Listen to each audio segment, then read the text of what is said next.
Bonjour, mercredi dans la troisième semaine de Carême. Nous continuons notre réflexion autour de la fraternité et je m'inspirerai aujourd'hui du Père Jean Beaupère qui est entre autres conseiller religieux national du Feu pour les guides aînés. Il a intitulé son papier « La correction fraternelle, un exercice délicat ». Nous le savons bien, à l'invitation de l'Écriture sainte, la pratique de la correction fraternelle est demandée et même assez claire dans l'Évangile. Mais en quoi cela consiste-t-il vraiment? Alors que bien souvent, nous avons peur de cette expression et de cette attitude de la correction, même si on la sait fraternelle. Alors vous pourrez lire dans l'Évangile selon saint Matthieu, chapitre 18, verset 15, « Si ton frère a commis un péché, va lui parler, seul à seul, et montre-lui sa faute. S'il t'écoute, tu auras gagné ton frère. » La correction fraternelle, comme d'autres attitudes dans l'Évangile, est d'abord à vivre comme un acte d'amour. Ainsi que le dit saint Paul, l'amour ne fait rien de mal au prochain. Vous lirez l'Épître aux Romains, chapitre 13, verset 10.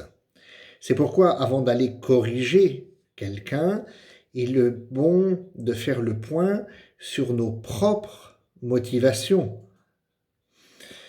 Vais-je intervenir par colère, parce que le péché de mon frère me blesse ou a blessé de mes proches, ou bien par désir de l'humilier en lui montrant sa faute et en me montrant moi-même beaucoup plus fort que lui, par condescendance en lui faisant la leçon, ou bien vais-je plutôt intervenir parce que je vois mon frère prendre une mauvaise route pour lui-même.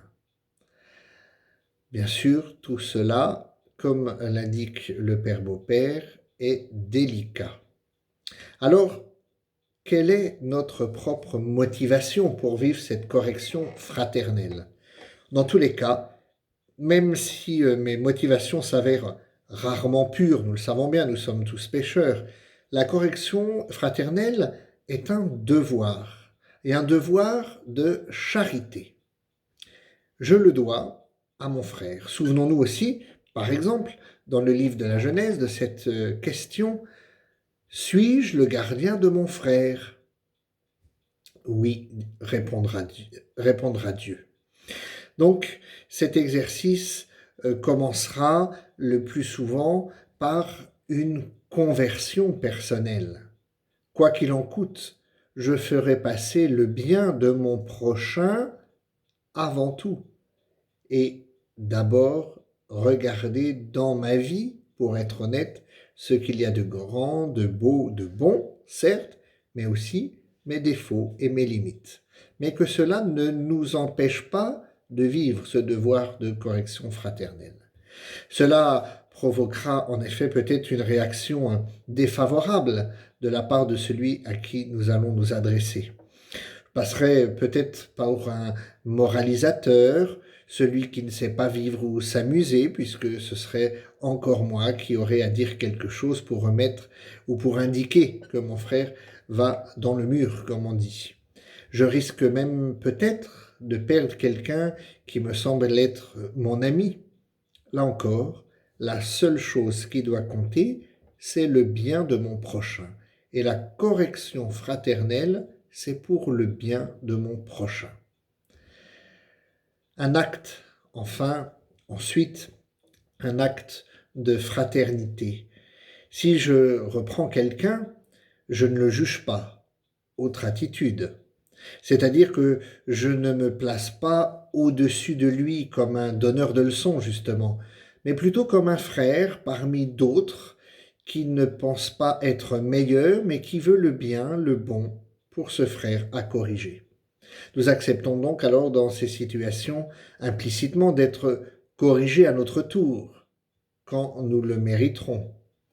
Ainsi, en équipe, en particulier lorsque nous travaillons avec d'autres, nous cheminons ensemble sur la route de la sainteté, Tous nous sommes appelés à être saints.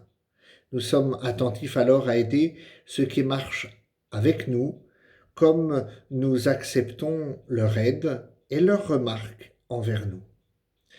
Il nous faut alors cultiver un esprit d'entraide et de soutien mutuel, et la correction fraternelle fait partie de ces attitudes. Vous pourriez aussi ouvrir le livre d'Ézéchiel au chapitre 33, verset 7, et vous verriez alors le prophète qui reçoit une mission. « Fils d'homme, je fais de toi un guetteur pour la maison d'Israël. Lorsque tu entendras une parole de ma bouche, tu les avertiras de ma part. » La correction fraternelle consiste donc non pas à imposer ses propres idées ou ses convictions personnelles, mais à chercher le bien de son frère. C'est donc un rappel d'une règle commune, que ce soit l'Évangile, les commandements de l'Église, la loi, la référence à une règle qui fait autorité. Tout cela permet de sortir de la subjectivité, car là encore, c'est un écueil pour vivre le délicat exercice de la correction fraternelle. Nous ne devons pas vivre simplement et décider subjectivement ou sur des sujets qui ne seraient pas objectivés. Voilà, première partie pour la vie de correction fraternelle, la suite demain.